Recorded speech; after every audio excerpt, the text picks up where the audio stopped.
Le tissu économique national se consolide davantage avec l'inauguration de l'usine Sofavin L Coca-Cola du groupe Faubert Gabon dans la commune d'Ovando. Accompagner l'État dans son processus de croissance et de diversification économique. La présence du chef de l'État, Brice Clotaire Oligui confirme la solennité de cet événement, bien attaché à son permanent vœu de densification de l'industrie gabonaise. La cérémonie inaugurale de ce jour marque un tournant important de la vie de cette entreprise implantée depuis plusieurs années au Gabon et dans bien de domaines d'activité. Faubert Gabon réaffirme chaque jour son ambition de contribuer pleinement à l'essor économique du pays à travers de nombreux mécanismes de création d'emplois.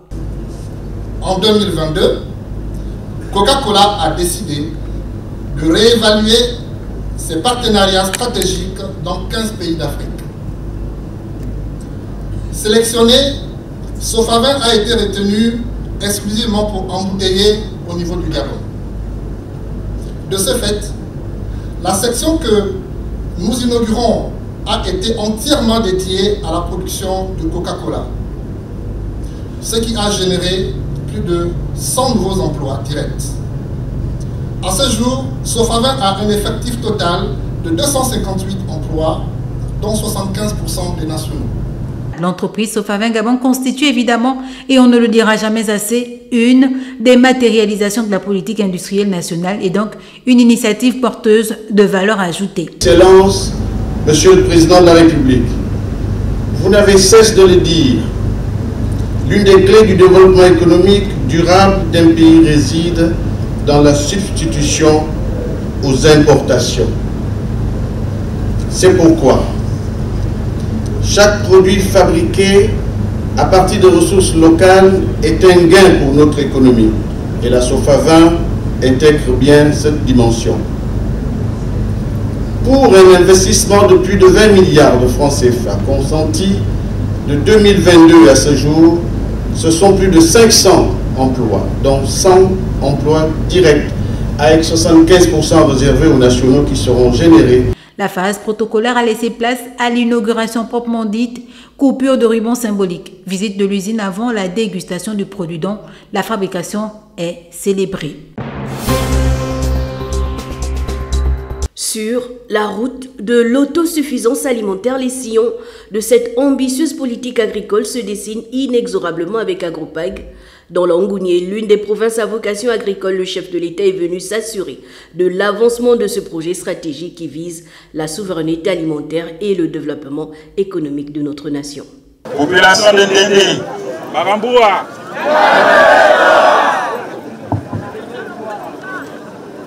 Je n'ai pas grand chose à dire, juste vous dire que je suis heureux et je suis heureux de la visite que nous venons d'effectuer au Ndéndé. C'est une visite qui nous amène dans l'espoir. C'est une visite aujourd'hui qui nous dit que autour de ce ranch, il y a beaucoup de métiers qui vont se créer. Et ça, je compte sur cette population. Nous avons fait venir des bœufs au ranch, mais nous n'allons pas nous arrêter là. Ils ont besoin de manger, de vivre. Et pour manger, c'est vous, la population de Ndéndé, qui allez créer ces corps de métier autour de ce ranch. Il faut planter du maïs, il faut planter du soja, pour faire de l'engrais pour les bœufs et tout ce que nous allons faire ici même dans l'élevage. Et ça, je compte sur vous. Établi sur l'ancien site de la Sogadelle, le projet agropastoral s'étend sur une superficie aménagée de 800 hectares sur les 70 000 de la superficie totale. Sur ces terres de la Dola, le cheptel venu du Brésil essentiellement constitué d'une variété de zébus, plus de 800 têtes qui s'adaptent aux conditions climatiques de notre pays. Cette opération, partie intégrante du projet national de relance des filières de l'élevage bovine, vise à réduire la dépendance du Gabon vis-à-vis de l'extérieur, à favoriser la production locale de viande et à lutter contre la vie chère. Ce projet a vu déjà le jour. Les animaux sont là, l'espace a été préparé et vous aviez vous-même constaté, y compris les autorités ont constaté que ce qui est dit et c'est ce qui a été fait. Donc les perspectives de développement du projet sont là. Maintenant, c'est une prise en main rapide par tous les jeunes et tous les techniciens qui sont affectés dans ce projet. La première phase du ranch, c'était d'aménager 1000 hectares pour recevoir les baies dans un premier temps. Et là, nous sommes en train d'aménager 20 parcelles de 50 hectares pour nos agripreneurs. L'élevage de bovins, production de lait, culture du soja, culture du maïs. Les logements seront attribués aux agripreneurs, c'est-à-dire que dans un futur proche, tous nos stagiaires qui étaient au Brésil, chacun bénéficiera d'un logement et d'une parcelle en fait. Des logements normalement dans 10-15 jours, chacun aura son logement sur ce site. À Ndende, ce sont des hectares de terre sécurisés pour le pâturage, le hangar des bovins. Pour le logement des ingénieurs, la mise en œuvre de ce projet a nécessité la formation d'une quarantaine de jeunes ingénieurs et techniciens au Brésil, renforçant leurs connaissances dans la gestion du bétail et le développement d'infrastructures adaptées. Le projet AgroPac s'étend également dans la province de l'Anyanga. Il faut redynamiser l'agriculture et l'élevage sur l'ensemble du territoire. Après avoir été voir le travail qui a été effectué concrètement sur le terrain, il ressort que nous ne pouvons pas ici donner un sentiment de satisfaction. Le délégué spécial de la commune de Lambaréné en dit en peu de mots ce qui en dit long. Sur les sites des chantiers issus de l'enveloppe spéciale, c'est une nouvelle équipe de contrôle qui a été dépêchée sur le terrain, conduite par le général Marcel Mandji-Lawson, conseiller spécial du président de transition, appuyé par Alain-Claude Kwakwa, un des leaders du BTP national. À nouveau, tous les chantiers de la commune ont fait l'objet de visites, des dispensaires à l'imagerie médicale jusqu'au plateau sportif. Au regard du nez, le constat est jugé alarmant dans la quasi-totalité des sites par ces experts. Petit florilège. Parce que ça c'est un travail de jument foutiste. Et je vous dis, ça c'est un travail de jument foutiste. Vous ne pouvez pas vous permettre. Que ça écaille déjà la peinture. Ton point bas est ici. Regarde, tout ça c'est un point bas. Ouais. Tout l'eau vient ici. Là, regarde. Tu vois, je ne sais pas, il faut reprendre. Hein. Ça c'est déjà tordu. Non, là c'est pas encore terminé parce qu'ils vont... Non, c'est pas une affaire de terminer. Ça là sur la tête joie. C'est pas une affaire. On ne boule pas le ciment après pour attraper le flot. Changez-moi ça. Non, la porte, ne laissez plus ça ici. Vous allez couper. Donc la porte viendrait ici. Quand ça frappe, ça descend. Ça descend. Les entreprises ont du mal à tenir leurs engagements. Tout en étant lucides, une première mission avait été commise par le garde des Sceaux, avec les conclusions aux antipodes de celles-ci qui ont été manifestement très offensives envers les entreprises, même quand parfois c'était acceptable. Comme ici, il y avait un parfum d'en découdre avec quelques-unes. La première enquête a été pour sa part assez tendre et protectrice envers ces acteurs de terrain. Même si une once de légitimité ou volonté de bien faire pourrait se voir, mais cela pourrait aussi susciter de la confusion chez les populations. La vérité en clair pourrait se jouer ailleurs, sur un autre terrain. Dans tous les cas, il faut sauver ce qui peut l'être. Les équipes de techniciens qui nous ont accompagnés vont se mettre à l'œuvre pour travailler avec les différents responsables d'entreprise afin de corriger et rectifier ce qu'il y a à faire et surtout leur donner plusieurs conseils. Une troisième inspection serait en cours, cette fois plus neutre. Tout comme l'ensemble des membres du gouvernement, ceux originaires de la province du Haut-Togo accompagnent le chef de l'État, général de brigade Brice Clotaire Oligui Nguema, dans toute dynamique qui concerne le développement du pays. C'est dans ce cadre que le secrétaire général du gouvernement de la transition, Abdourazak Guiga Bongo, et 5 ministres de la transition, tous originaires du Haut-Togo, viennent de séjourner à Okonja, Lekoni et Franceville, pour d'abord se rendre compte de l'état d'avancement des travaux lancés par le CETERI, mais aussi sensibiliser les populations de la CB Bricolo, des plateaux et de la commune de Franceville sur la nécessité de se faire enrôler. J'ai confiance que tout autant que vous êtes, vous irez davantage aller vous faire enrôler. Et vous irez davantage sensibiliser nos enfants, ceux-là qui ont atteint 18 ans, pour aller se faire enrôler. Je ne doute pas de vous. Quand bien même que vous êtes sensibilisés, mais il est bon qu'ensemble, comme ça, on vienne vous encore le dire. Comme ça, quand chacun de vous sort, même pour ceux qui ne sont pas arrivés, voilà, le message de nos enfants sont venus nous délivrer. Le secrétaire général du gouvernement, Abdourazak Guiga Bongo, et les ministres Brigitte Onkanowa, Marcel Abeke, Gilles Nembe, Jano Kalima et Lodi Diane Fofo, épouse Sanjo, ses fils et filles du Haut-Togo ont décidé d'afficher leur unité pour relever les défis de développement pour la province du Haut-Togo. C'est un élan amorcé par les membres du gouvernement qui ont décidé de maintenir cette dynamique parce que, tout simplement, chacun en ce qui le concerne doit pouvoir se reconnaître originaire de toutes les localités du Haut-Togo et pour ce faire, il est nécessaire qu'ils se déplacent ainsi ensemble. Nécessaire de se déplacer, main dans la main et parlant d'une même voix parce qu'ils ont tiré les erreurs du passé. C'est une population massive du département de Lekoni-Lekori résidente à Mwanda qui a échangé avec le secrétaire général du gouvernement, Abdourazak Abongo, qui avait à ses côtés le ministre des Mines, Gilles Nembe, et le directeur provincial du commerce, Barthélémy Deboussi. Les questions du développement de Lekoni-Lekori, l'enrôlement sur les listes électorales, mais aussi les défis liés aux infrastructures de la région ont été abordés.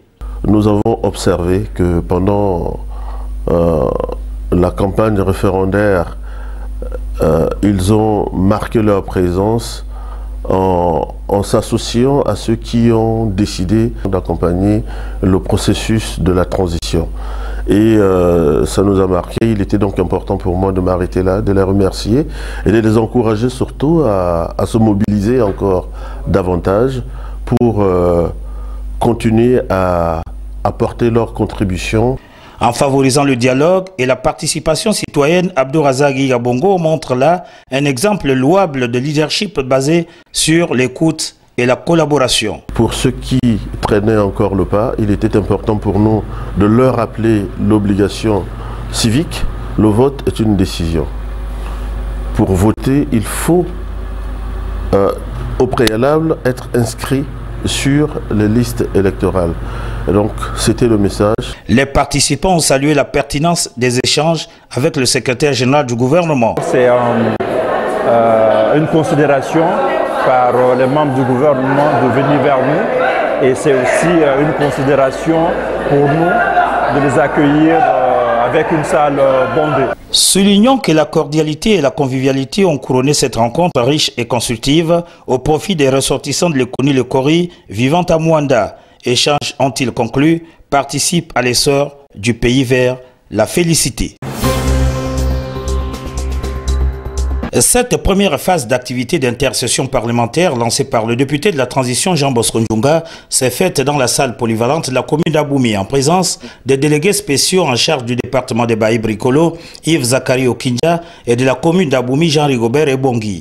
Entre autres sujets évoqués lors de cette rencontre, la loi des finances, la nouvelle constitution et le code électoral. Je suis satisfait parce que cet après-midi, j'ai entretenu les populations sur les textes que nous avons adoptés au niveau du Parlement, notamment la Constitution, ensuite le Code électoral qui découle de ce grand fondement juridique, surtout les rassurer sur les engagements du président de la transition, président de la République, chef de l'État, son Excellence le général de brigade Brice Oligui Nguema, qui ne cesse de penser à notre localité.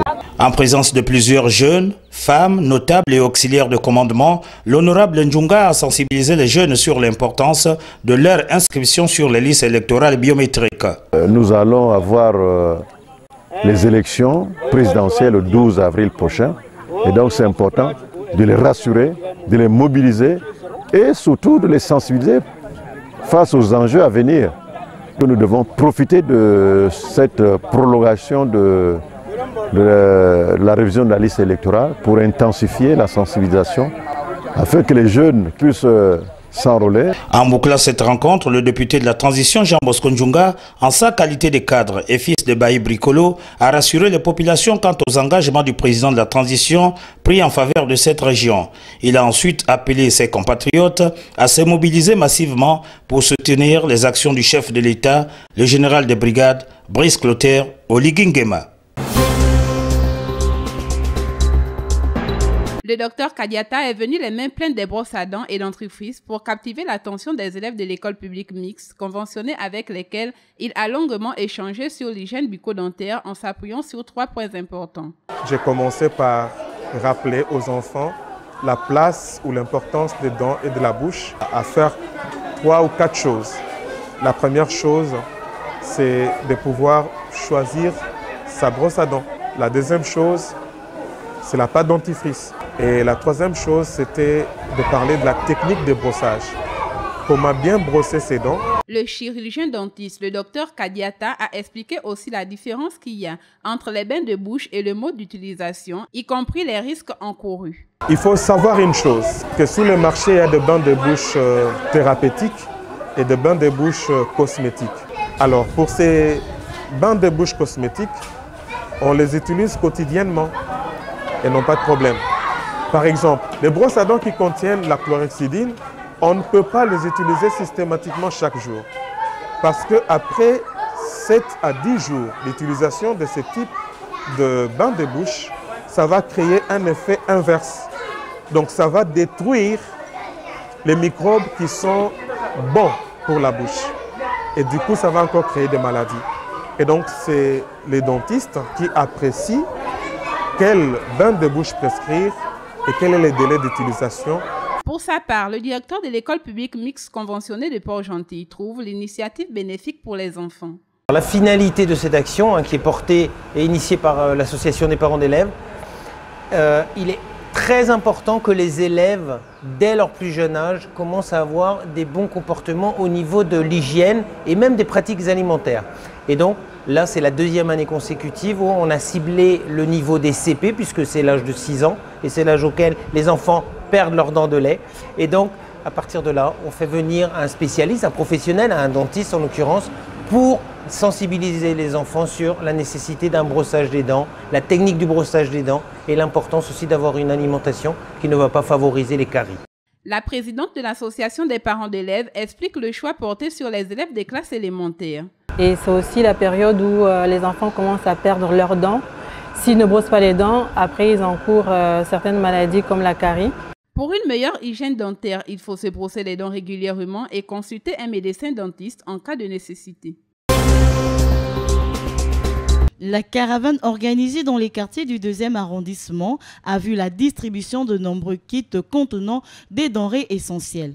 PPC Ogouligende, connu pour son engagement social et son travail humanitaire, a une fois de plus démontré son attachement à la communauté. Elle a expliqué que cette action visait non seulement à soulager les difficultés immédiates, mais aussi à renforcer les liens de solidarité dans l'arrondissement. Cette caravane s'inscrit justement dans la campagne Votre député chez vous, démarrée depuis le début du mois. C'était vraiment pour aller souhaiter les vœux les meilleurs aux populations et être vraiment dans la proximité.